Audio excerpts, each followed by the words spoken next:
जिंदगी बस तेरी तारीफ करा, मैं देखा तेरी कुदरत बेरंगा नो, सारी जिंदगी बस तेरी तारीफ करा, ना हर पल मैं तेरी तारीफ करा, सच्चे मन को।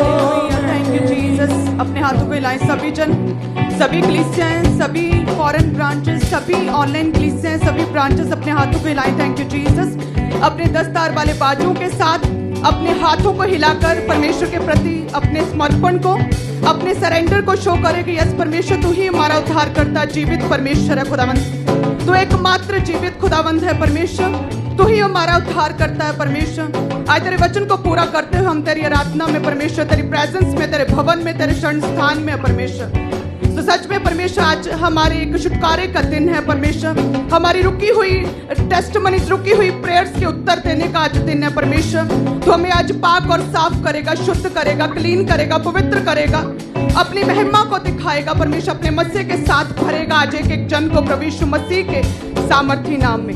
सब कलीसिया कहें आमीन, आमीन। सो सभी जन अपने स्थान पर बैठ जाएं। मेरा विश्वास है परमेश्वर आत्मा में हमेशा आपको ऊंचा उठाए, परमेश्वर हमेशा ही आप सभी कलीसियों को हमेशा बढ़ाए, उत्तम से उत्तम आशीषें दे, बेस्ट से बेस्ट आप अपनी आंखों से देखने पाए। परमेश्वर आपको अपने नाती पोतों, अपने पोते पोतियों का परमेश्वर मुंह दिखाए, लंबी आयु से तृप्त करे, दीर्घायु से परमेश्वर तृप्त करे, हर तरह के नेक्स्ट लेवल के फेवर के साथ परमेश्वर आपको भरे, ऊंची पोस्ट, ऊंचे ओहदे परमेश्वर अपनी कलीसियाओं को अपने इजराइलियों की तरह आपको दे, परमेश्वर फेवर दे, हर तरह की शर्मिंदगी आपकी लाइफ से दूर करे, परमेश्वर आशीषों के साथ, बरकतों के साथ अपनी कलीसियाओं को भरे यीशु मसीह के नाम में। सो सभी जन अपने ऑफरिंग को उठाएं, अपनी धन्यवाद की भेंटों को, अपने दशमांश को, क्योंकि जब भी हम ऑफरिंग को बोते हैं वचन कहता है कि हम परमेश्वर के प्रति अपने समर्पण को, अपने सरेंडर को, कि कितना अधिक हम परमेश्वर के प्रति अपने आप को अर्पित करते हैं, कितने हम परमेश्वर के प्रति अधीन हैं, हम कितना परमेश्वर से प्रेम करते हैं। हमारा परमेश्वर केवल एक ही है। ये सब कुछ दर्शाता है कि यस, जिस रीति से परमेश्वर ने हमें दया की, करुणा के साथ परमेश्वर ने अपना आप व्यक्त किया, तो हमारा समर्पण, हमारा बोना भी किसी भय के साथ नहीं है, किसी जोर जबरदस्ती के साथ, किसी डर के साथ नहीं, लेकिन वो पर प्रेम जो परमेश्वर ने हमसे किया उसी के बारे में हम परमेश्वर को दिखाते हैं कि जिस रीति से तूने प्रेम किया उसी रीति से, किसी भय के साथ नहीं, बल्कि समर्पण के साथ अपने आप को तेरे आगे समर्पित करते हुए। ये एक तरह की टेस्टमनी है खुदावन, ये एक मेरा दिल है, ये मेरा एक प्रेम है जो मैं तुझे दिखाता हूँ। हालेलुया। सो इसीलिए वचन कहते हैं कि दशमांश तो परमेश्वर का है जो आप परमेश्वर को देते हैं, लेकिन समर्पण है कि अपना अधिक सब कुछ परमेश्वर को दे देना। समर्पण यानी कि अपने आप को अलग कर देना, सेवा के लिए, प्रभु के कार्यों के लिए अर्पित कर देना, अपने आप को प्रभु के कामों के लिए, पूरी तरह से परमेश्वर के कामों के लिए अपने आप को न्यौछावर कर देना। सेवा जो है वचन कहता है कि एक समर्पण का एक प्रतिकार्य है, यानी कि समर्पण की एक प्रतिक्रिया है, एक आत्मिक कार्य है। जब हम बोते हैं तो परमेश्वर के प्रति अपने आप को समर्पित कर देते हैं। हालेलुया। जिस रीति से हम देखते हैं पहला इतिहास उसकी 29 में दाऊद ने अमेजिंगली परमेश्वर के कामों के लिए बोया। आज हम पढ़ेंगे परमेश्वर के जीवित वचन से कि इसमें लिखा 1 से 5, फिर राजा दाऊद ने सारी सभा से कहा कि मेरा पुत्र सुलेमान सुकुमार लड़का है, केवल उसी को परमेश्वर ने चुना। काम तो भारी है क्योंकि ये भवन मनुष्य के लिए नहीं वरन यहोवा परमेश्वर के लिए बनेगा। मैं तो अपनी शक्ति भर अपने परमेश्वर के भवन के निमित्त सोने की वस्तुओं के लिए सोना, चांदी की वस्तुओं के लिए चांदी, पीतल की वस्तुओं के लिए पीतल, लोहे की वस्तुओं के लिए लोहा, लकड़ी की वस्तुओं के लिए लकड़ी, सुलेमानी पत्थर, जड़ने के योग्य मणि, पच्चीकारी के काम के लिए भिन्न भिन्न रंगों के नग, सब भांति के मणि, बहुत सा संगमरमर इकट्ठा किया हुआ है। फिर मेरा मन अपने परमेश्वर के भवन में अभी भी लगा है। इस कारण जो कुछ मैंने पवित्र भवन के लिए इकट्ठा किया है उस सबसे अधिक मैं अपना निज धन, जिसमें सोना चांदी के रूप में मेरे पास है, अपने परमेश्वर के भवन के लिए दे देता हूं। अर्थात 3000 के कार और पीर का सोना जो 110 टन सोने के बराबर है, और 7000 के कार चांदी जिससे कोठरियों की दीवारें मढ़ी जाएं, और सोने की वस्तुओं के लिए सोना, चांदी की वस्तुओं के लिए चांदी, कारीगरों से बनाने वाले सब प्रकार के काम के लिए मैं उसे देता हूं। तब ये बताओ कि अब कौन अपनी इच्छा से यहोवा के लिए अपने को अर्पित समर्पित कर देता है।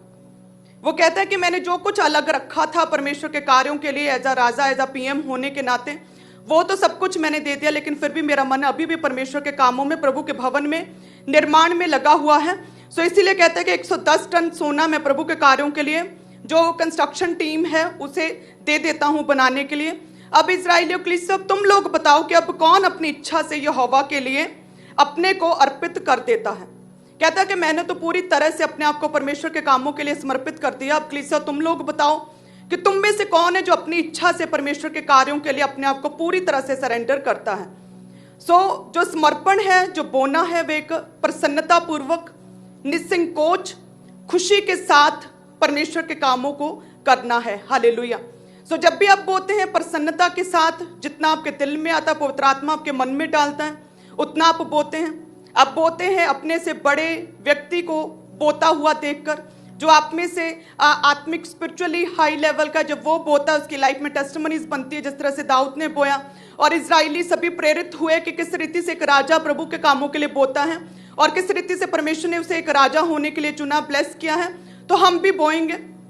आप बोते हैं अपने एक स्पिरिचुअल अगुए की टेस्टिमनी को, फाइनेंशियल टेस्टिमनी को देखकर, जिस तरह से दाऊद कहता है, तुम में से कौन है जो अपनी इच्छा से अपने आप को परमेश्वर के कामों के लिए अर्पित कर देगा। तो लिखा है कि बहुत से इजरायलियों ने परमेश्वर के कार्यों के लिए, भवन के लिए बो दिया। हालेलुया। बोना इस तरह से है जैसे कि अब्राहम ने बोया। वचन कहता है कि अब्राहम को जब परमेश्वर ने बोला कि हाजिरा और उसके बेटे इश्माइल को निकाल दे, तो ये बड़ा कठिन था, क्योंकि जैसे सारा ने बोला था कि मेरा बेटा इसहाक ना इस इश्माइल के साथ भागी नहीं हो सकता। तो लिखा है कि अब्राहम को बहुत बुरा लगा था, लेकिन जैसे परमेश्वर का वचन पहुंचा उसके पास कि जो सारा ने अब्राहम कहा वो ठीक है, अपने पुत्र को, इस इश्माइल को, हाजिरा को निकाल दे। तो लिखा है कि वो इस तरह से समर्पित था परमेश्वर के प्रति कि जैसे वचन पहुंचा उसने सेम उसी रीति से, सेम उसी समय वैसा ही किया, अपने पुत्र जो इश्माइल और हाजिरा को निकाल दिया। वचन कहता है कि ऐसी रीति के साथ हमारा समर्पण जो है परमेश्वर के प्रति होना चाहिए। हालेलुया। वचन कहता है कि जब अब्राहम के पास आशीषें इतनी बढ़ गई, साथ में लूत था, तो ऑब्वियसली जब एक अनॉइंटेड पर्सन के साथ एक व्यक्ति रहता है, उसे फॉलो करता है, उसके कामों में जो है भागीदारी देता है, तो साथ में वो कलीसिया हैं, वो लोग भी साथ में बढ़ते रहते हैं। वचन कहता है कि अब्राहम के साथ लूत था, तो लूत भी बहुत बढ़ने लगा, इतने बढ़ गए कि जमीन कम पड़ गई, बरकतें बहुत ज्यादा हो गई, जिसकी वजह से लूत के जो व्यक्ति थे, चरवाहे थे, अब्राहम के चरवाहों के साथ लड़ने लगे। तो अब्राहम ने कहा, क्या कहा कि अच्छा नहीं कि तू मेरा भाई बंधु है और तू मेरे साथ लड़े, तो इसलिए अब देख जो तुझे अच्छा लगे, यदि तू दाहिनी ओर जाए तो ठीक है, मैं बाईं ओर जाऊंगा, यदि तू बाईं ओर जाए तो मैं दाईं ओर जाऊंगा, जो भी कुछ तुम्हें दिखे, जो अच्छा लगे उसे चुन ले और वहां पर अलग हो जा। और लिखा कि लूत ने सबसे अच्छी जमीन को देखा, जो उस समय सदोम और अमोरा परमेश्वर ने नष्ट नहीं किए थे, वो देखने में बड़े सुंदर, मिस्र की तरह उपजाऊ और अदन की वाटिका की तरह, कहते सुंदर, खूबसूरत, बड़े बड़े पेड़ों के साथ भरे हुए थे। तो जैसे लूत ने देखा तो बोला कि ये मैं यहां पर जाऊंगा, यरदन के पास की तराई की ओर। और लिखा है कि वो उपजाऊ, बेस्ट, अदन की वाटिका की तरह उपजाऊ जमीन की ओर गया। तो ये मुश्किल था अब्राहम के लिए, कठिन था, पता था कि मेरा टीम मेंबर बेस्ट चुन रहा है और मुझे देखो क्या दे दिया। तो लिखा है फिर भी अपने आप को परमेश्वर के प्रति पूरी तरह से समर्पित रखा और लिखा और कहता है कि ठीक है, अलग हो जा, जैसा तू चाहे वैसा ही मैं करूंगा। परमेश्वर कहता है कि बोने के समय भी ऐसा समर्पण परमेश्वर के प्रति हमारा होना चाहिए। हालेलुया। जब परमेश्वर ने अब्राहम को बोला कि अपने इसहाक, अपने इकलौते पुत्र को बलिदान कर दे, तो यह भी एक बड़ा कठिन कार्य था, लेकिन परमेश्वर के प्रति पूर्ण समर्पण था उसका। और लिखा है कि जैसे परमेश्वर ने बोला, वचन के अनुसार अपने बेटे को बलिदान करने के लिए परमेश्वर की वेदी पर चढ़ाने के लिए चला गया। जैसे ही परमेश्वर ने अब्राहम को बोला कि अपने पिता के घर को, अपने कुटुंब को छोड़कर अनजाने देश में, जहां पर तू किसी को जानता तक नहीं है, मोरिया देश में चला जा, तो बड़ा मुश्किल था, लेकिन वचन कहता है कि पूरी तरह से अब्राहम समर्पित था परमेश्वर के प्रति और जैसा परमेश्वर ने कहा वैसा ही किया। हालेलुया। इसी रीति से हमारा बोना भी, ऑफरिंग्स भी बेस्ट रीति के साथ होनी चाहिए। वचन कहता है जो थोड़ा बोता है वो थोड़ा काटेगा भी, लेकिन जो बहुत बोता है वो बहुत काटेगा।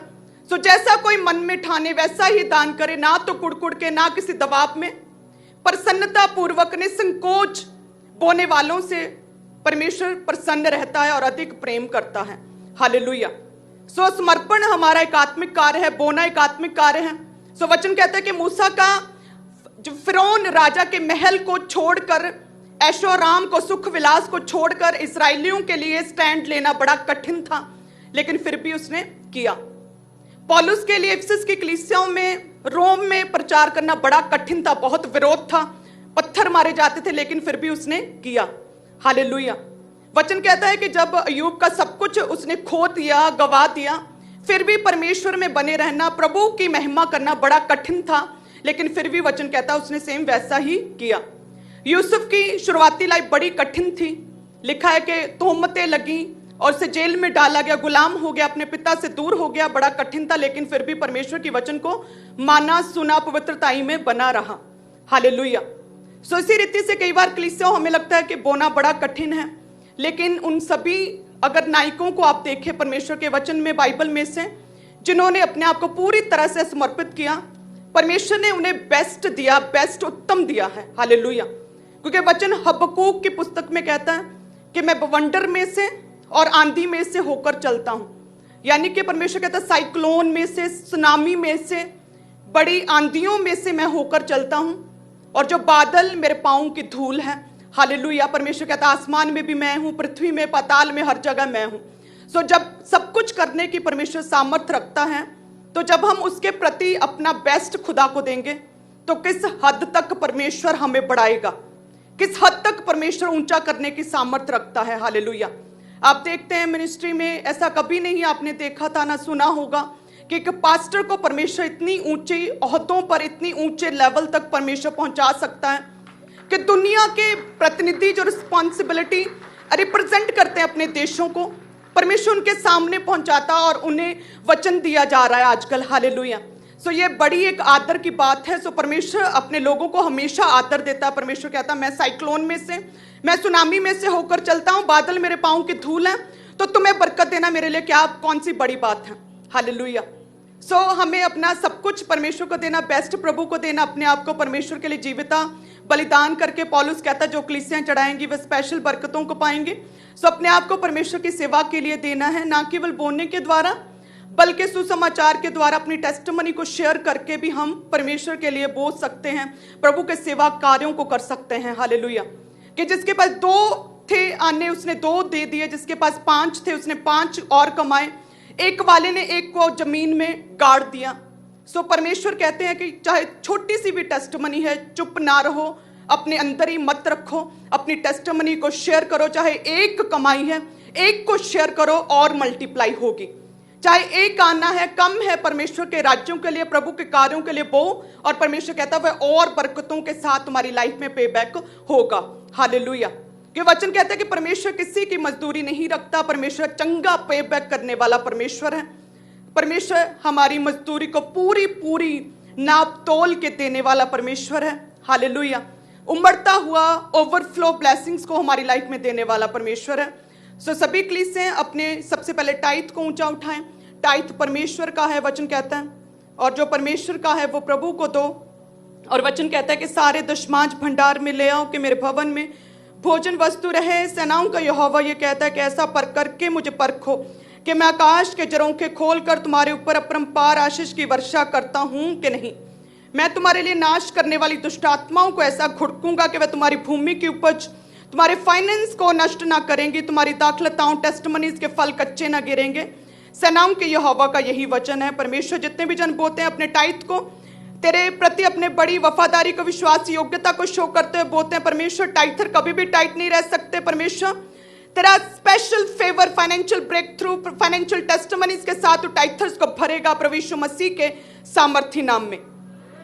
सो सभी जन जितने भी आप परमेश्वर के प्रति समर्पित करते हैं, आज अपने आप को सरेंडर करते हैं, अर्पित करते हैं, अपने आप को परमेश्वर के लिए इस रीति से बो देते हैं जैसे हम कोई मूल्य देकर, पैसा देकर किसी चीज को खरीद लेते हैं। सो इस रीति के साथ जितने जनों ने आज अपने आप को अर्पित किया कि परमेश्वर ने अपने लहू के द्वारा हमें मोल ले लिया। सो जो कुछ हमारे पास है वो परमेश्वर का है, प्रभु के कामों के लिए लगे, प्रभु के लिए मुबारक ठहरे। सो इस रीति के साथ आज हम अपनी बेस्ट ऑफरिंग्स को, अपनी धन्यवाद की भेंटों को, अपने जो है बलिदानों को परमेश्वर के सम्मुख हाथ चढ़ाएंगे। हो सकता है अब्राहम की तरह कठिन था लेकिन अब्राहम ने भी किया। मूसा के लिए कठिन था महल को छोड़ना लेकिन फिर भी किया। सो जितने भी जन घटी में भी थोड़े में भी बोते हैं, सो वचन कहता है कि जिसने थोड़ा था लेकिन फिर भी बो दिया तो उसका कुछ कम ना निकला, और जिसके पास बहुत था और उसने उसे रख लिया नहीं बोया उसके पास कुछ ज्यादा ना निकला। सो इसी रीति से जितने भी जन बोएंगे परमेश्वर ब्लेस करेगा। ऊंचा उठाएं अपनी ऑफरिंग्स को, ताकि परमेश्वर के दूत जितने परमेश्वर के घर में विराजमान, परमेश्वर तेरे दूत आज एक एक जन को छुएं, इनके हाथों को, इनके दाहिने हाथ को, इनकी ऑफरिंग को छुए खुदावन, इनके पैसे को क्लीन करे, पवित्र करे, ब्लेस करें, ताकि जब भी तेरे कामों में लगे तो परमेश्वर 100 गुना करके तू इन्हें पे बैक कर सके प्रभु यीशु मसीह के सामर्थी नाम में, आमीन।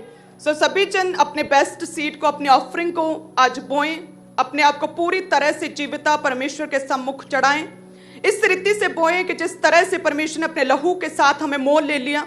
सो जो कुछ हमारे पास है वो हमारा नहीं बल्कि परमेश्वर का है। सो इस रीति से आज हमने बोना है और साथ में आत्मा में रहना है, ताकि परमेश्वर आज आपको छू सके। प्रभु के दास हमारे बीच में हैं और परमेश्वर के वचन, मुख से निकले वचन जब प्रभु के दास हमारे बीच में शेयर करें तो सच में हमारे दिल की पट्टियों पर लिखे जाएं। वो वचन कभी भी जो है हमारी आंखों से, हमारी लाइफ से ओझल ना हो, लेकिन उन वचनों पर हम चल सकें। सो इस रीति के साथ आज हमें अपने दिलों को खोलना, तैयार रहना वचन को ग्रहण करने के लिए। हालेलुया। और लास्ट संडे कितने जन थे जिन्होंने वचन को ध्यान से सुना, आनंद के साथ मीटिंग कितनों ने ग्रहण की थी। आप सभी जन ब्लेस्ड हैं। ऑस्ट्रेलिया से आप सभी को मैंने देखा, आपकी टेस्टिमनीज को, आपके वचन को जो आपने सुना, डिसिप्लिन में आप सभी लोग परमेश्वर के घर में आए, अपने प्रभु के घर में आना प्रथम रखा। तो ये वो खास विश्वासी थे जो प्रभु में पूरी तरह से अपने आप को प्रूफ कर चुके हैं कि भले ही हम फॉरेन में थे, आप जानते थे, लेकिन फिर भी आपने परमेश्वर के घर में आना प्रथम रखा। हालेलुया। सो वो सभी जन जितने लास्ट संडे प्रभु के घर में आए थे वो ब्लेस्ड हैं, दुगने आदर के योग्य हैं, और जितने आज आए हैं सच में आने वाले दिनों में भी आपको परमेश्वर बेस्ट देगा प्रभु यीशु मसीह के सामर्थी नाम में। सो आत्मा में रहें सभी जन। God bless you all. आप अपने टाइट को, अपनी कमाई के 10वें हिस्से को अपने